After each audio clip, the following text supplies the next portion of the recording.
What secret does the world's highest mountain keep? Can there be life unknown to us at extreme heights? And what do climbers pay for uncovering secrets? Especially for you, I did a little investigation and found out what secrets and mysteries climbers found on the slopes of the mountain, and what kind of find on Everest scared scientists. Where on Earth could there be a creature that loves cold weather and snow but doesn't want to come into contact with humans? Mount Everest could be the perfect home for Bigfoot, because not all slopes of this mountain are suitable for climbing, which means that in many areas there's not a single living soul. Indirect evidence of its existence is found all the time. Bigfoot became widely known after 1951 when climber Eric Shipton found a large footprint of strange shape which, in his opinion, belonged to Bigfoot. This discovery frightened all the scientists. The pictures he took were printed in newspapers around the world, and in 1960, Sir Edmund Hillary discovered the scalp of an unknown animal in the Himalayas, though no one believed the Bigfoot scalp theory at the time. There have been sightings of Bigfoot footprints later on, and many of them have been documented through photography and video footage. While there is still no tangible evidence of Bigfoot, there are organized communities devoted to Bigfoot. Of course, dozens of fake news stories about Bigfoot sightings appear each year because of these communities, but it's hard not to admire the confidence these people have in their claims. Bigfoot fans believe that the mysterious creature is simply impossible to catch. In their opinion, Bigfoot is an intelligent, cunning, and educated creature that's carefully hidden from human eyes. The lack of hard facts does not mean that Bigfoot does not exist. Sea creatures. Such a find could not leave scientists indifferent. The shocked researchers began to send one expedition after another to the mountain. On the top of the mountain, they indeed found more evidence, leaving no doubt that these rocks were once inhabited by creatures from the world ocean. However, paleontological research was greatly complicated by the fact that most of the discoveries were made in the area above 7,200 meters above sea level. That said, Mount Everest itself, compared to other peaks of the Earth, is relatively young. It's only about 65 million years old. The mount began to form when the Eurasian and Indo-Australian plates collided. But even this does not explain how on top of it may be 400 million years old marine fossils. Most scientists hold to the theory that the shells on top were brought in by the movement of the tectonic plates themselves. These fossils once rested at the bottom of the shallow tropical seas, but over the past millions of years, the sea floor has been displaced to the highest peaks of the Earth. The ghosts of Mount Everest. Climbing Mount Everest has at all times been connected with legends and tales. Many of the climbers, having descended from the mountain, told about unusual phenomena, which could be a sign of the presence of something supernatural. Of course, most of these stories are easy to refute, referring to the desire of the storyteller to become famous or even to hallucinations caused by lack of oxygen. But if the same phenomena was seen by more than one person at a time, and at different times, it becomes more difficult to deny such stories. People who believe in ghosts are convinced that there must be dozens or even hundreds of them on the mountain slopes. Not surprising if you consider how many people have died here before reaching the coveted summit.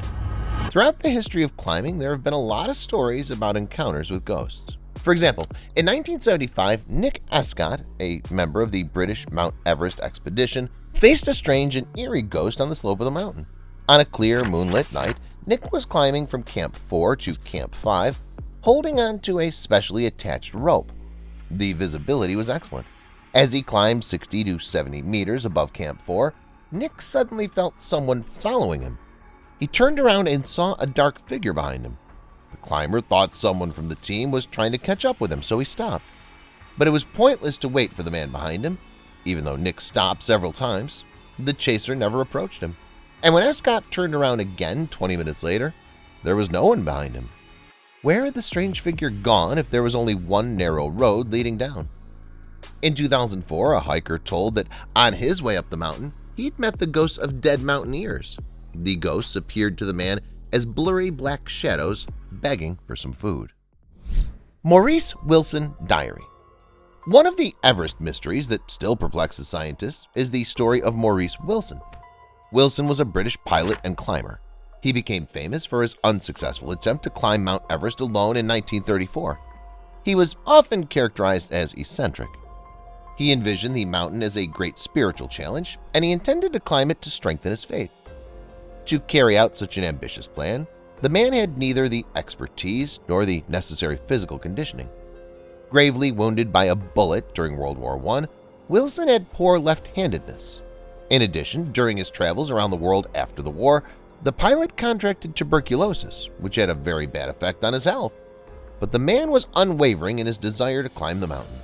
With very little knowledge of the mountain slopes, Wilson planned to fly to Everest and land on one of the middle slopes. But it took much longer to get to the mountain than planned. And the mountain was not at all what the British serviceman had imagined. He made his first ascent without equipment and maps, nearly causing a disaster. On his second attempt, he was accompanied by 2 Sherpas. These hardened mountain dwellers helped Maurice to reach the third camp at 6,500 meters, or 4 miles. There, suffering from severe headaches, malnutrition, and fatigue, he laid quietly in a tent for 3 days. There he spent several days, unwilling to admit that his mission was doomed to a tragic end. On the morning of May 31st, he wrote, "Off again, gorgeous day." At this point, the diary entries stop. Voices of predecessors. So is it even possible to climb Mount Everest alone? Yes, and Reinhold Messner proves it. However, even with this mountaineer, a lot of terrible things happened on the way to the summit. According to his story, when he was climbing to the summit, he heard unfamiliar voices, although no one could be nearby. No group was climbing that route at the time. He thought he imagined the sounds, but the voices wouldn't leave him alone. Reinhold knew he was climbing the trail where 2 British climbers had died decades earlier. Meanwhile, the voices kept on coming, confusing him. Reinhold firmly decided that he had to move purposely to the summit and put aside his fears and anxious thoughts. Otherwise, he'd be done. Well, only through willpower did the climber manage to avoid death. Who knows what the strange voices would tell him? Life at the top. What animals live on Mount Everest? From the point of view of biology, there should be no animals at all at such high altitudes, because the living conditions there are too harsh. But nature never ceases to amaze us. You'll be surprised, but there is life everywhere, even a few kilometers above sea level. The famous mountain is home to Himalayan jumping spiders. They usually hide in cracks and secluded corners of Mount Everest slopes, making them one of the creatures that live at the highest altitudes on Earth. Mountaineers have spotted them at a maximum altitude of 6,700 meters. The little spiders feed on any errant insects that the winds blow to the top of the mountain. They are practically the only animals permanently living at such high altitudes, apart from several species of birds. And yet, the hypothesis of the lifelessness of the summit of Mount Everest was repeatedly going to be recognized as the only true one. And this, despite numerous expeditions proving the contrary. If scientists are really afraid of anything, it's that Mount Everest will drown in litter. Yeah, that's right. Despite the mountain's gigantic size, its slopes are filled with garbage every year. Tourists and climbers bring it up there. The way up is very hard. And people exhausted by climbing do not think much about ecology. In recent years, there's been so much trash that the Nepalese government got involved in solving the problem. They had to issue a decree that every tourist visiting Everest should bring some garbage down from the mountain.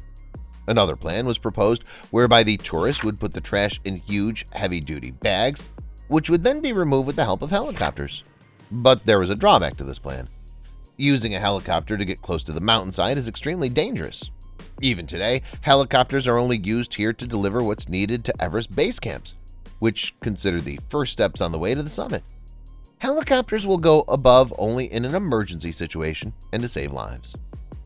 So for now, the only active initiative is the help of the climbers themselves. Every year, more than 500 people make the dangerous journey to the summit here, and those who climb not for the first time even take the trash removal as a good tradition. That's all, guys. Would you like to climb Mount Everest? Let me know in the comments. Thanks for watching and see you later.